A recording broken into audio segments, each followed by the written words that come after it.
హే వర్షం, ఇక్కడే కురుస్తున్నావా లేదా అక్కడ కూడా కురుస్తున్నావా? ఈ డైలాగ్ ఇప్పుడు ఒక ట్రెండ్ అయిపోయింది కదా. సర్లేండి, వానదేవుడు కొంచెం రెస్ట్ ఇవ్వగానే మా పొట్టి పాప నేను బయటకు వెళ్ళడానికి గట్టిగా ఫిక్స్ అయిపోయాం. వర్షం పడకపోయినా గొడుగేసుకొని మరీ వెళ్ళి మాకు కావాల్సినవి తీసుకొని వచ్చేసాం.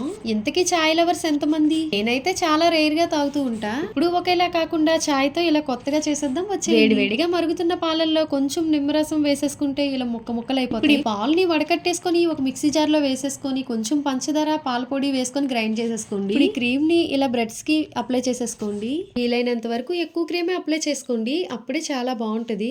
ఈ బ్రెడ్స్ అన్ని కూడా ఇలా ఒకదాని మీద ఒకటి పెట్టేసుకొని తలతల మరుగుతున్న టీని వడకట్టుకొని ఈ బ్రెడ్స్ మీద వేసేసేయండి.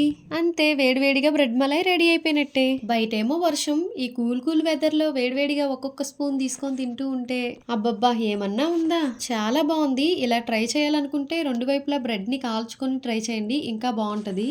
పొట్టుపాపుకి తెగ నచ్చేసింది.